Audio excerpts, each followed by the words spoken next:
Good morning बच्चों। आज हम कक्षा 8वीं विषय हिंदी में हम लोग पढ़ेंगे।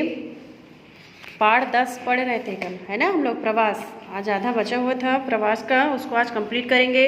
ठीक है, तो देखते हैं।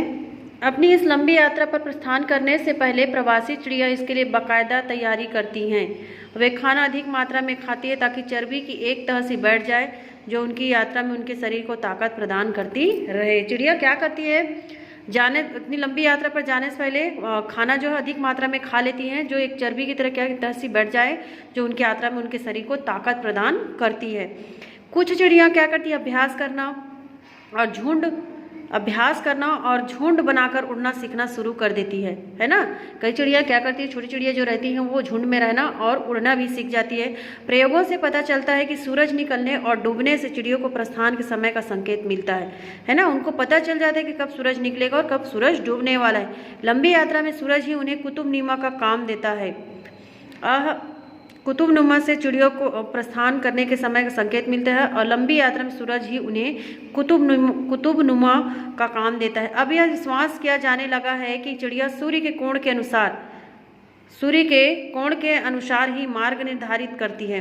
धुंध और कोहरा पड़ने से जब सूरज छिप जाता है ना, धुंध और जब कोहरा पड़ता है तो क्या करते हैं, सूरज जो है वो छिप जाता है। तो संभव है कि चिड़िया थोड़ी देर के लिए अपने रास्ते में इधर उधर हो जाए, पर जैसे ही कोहरा छटने के बाद दिखाई पड़ना शुरू होता है वे फिर अपने रास्ते पर आ जाती है। रास्ते में कोई निशान अगर मिले तो उसका भी ध्यान रखती जाती है, पर दिन में उनका पथ प्रदर्शन मुख्य रूप से सूरज और रात में तारे ही करते हैं।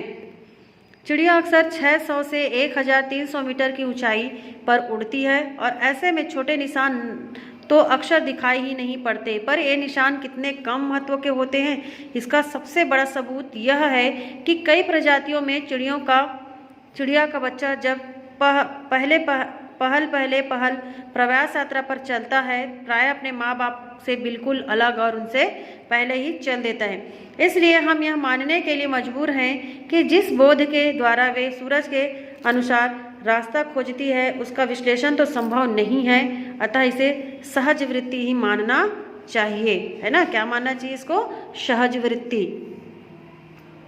कुछ प्रजातियां ऐसी होती है जिनकी चिड़िया अकेले ही प्रवास यात्रा पर चलती हैं। हालांकि अधिकांश चिड़िया छोटे या बड़े दलों में ही चलती है। अनेक छोटी चिड़िया वैसे तो सब काम दिन में करती है, पर प्रवास में रात को ही उड़ना ज़्यादा पसंद करती है। शायद इसलिए कि रात को आक्रामकों से खतरा रहता है और छोटी चिड़िया लगभग 30 किलोमीटर प्रति घंटा के हिसाब से उड़ती है और प्रवासी चिड़िया एक दिन में औसतन 8 घंटे उड़ती है। इसलिए प्रवास यात्रा का एक खंड 250 किलोमीटर से कम होना चाहिए। बड़ी चिड़िया प्रायः 80 किलोमीटर प्रति घंटे के हिसाब से उड़ सकती है और इसलिए वे एक दिन में काफ़ी अधिक फासला तय कर सकती है। समुद्रों को पार करने में चिड़ियों को लगातार काफ़ी समय तक उड़ना पड़ता है और ऐसे में बहुत से दल 36 घंटे तक लगातार बिना रुके उड़ते हैं। अक्सर दल बुरे मौसम, आंधी, अंधड़ आदि में फंस जाते हैं और विशेष रूप से जब वे जमीन पर उड़ रहे होते हैं ऐसे में बहुत सी चिड़िया मर जाती है। और सारांश यह है कि प्रवास यात्रा हमेशा कठिन और थकाऊ तो होती है, साथ ही खतरनाक भी होती है। अधिकांश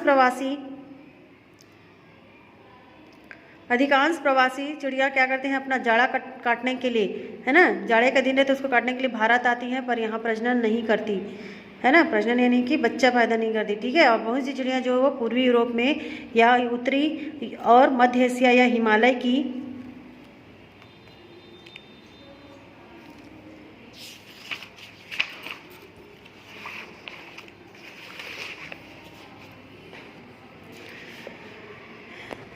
की पर्वत श्रेणियों में रहती है और जाड़े के दिनों में भारत में आ जाती है। और इस प्रकार प्रवास पर जाने वाली चिड़ियों में प्राय वे ही होती हैं जो समुद्री किनारों, नदियों और झीलों के इर्द गिर्द जुटने वाली बतखें और जल में विहार करने वाली होती है। प्रवासी चिड़ियों के बारे में निश्चित जानकारी इकट्ठी करने के बारे में इस शताब्दी के प्रारंभ से ही संसार भर में जो तरीका अधिकाधिक प्रयोग होता आया है वह है उनकी टांगों में एल्यूमिनियम के छल्ले पहना देना, है ना। क्या करते थे पहले, क्या करते हैं, जो प्रवासी चिड़िया होती है वो जाने से पहले उसके टांगों में एल्यूमिनियम के छल्ले पहना देते हैं और चिड़ियों को पकड़कर छल्ला पहनाया जाता है, रजिस्टर में लिखा जाता है, फिर छोड़ दिया जाता है। छल्ले उपयुक्त नापों के बने होते हैं। उन छल्लों पर क्रम संख्या और छल्ला पहनाने वाले का पता दिया रहता है, जिसका अर्थ होता है कि जिसको भी वह चिड़िया किसी की स्थिति में मिले वह उसे उसकी सूचना दे दे। मुंबई की नेचुरल हिस्ट्री सोसाइटी इस संबंध में एक योजना चला रही है, जिसके अनुसार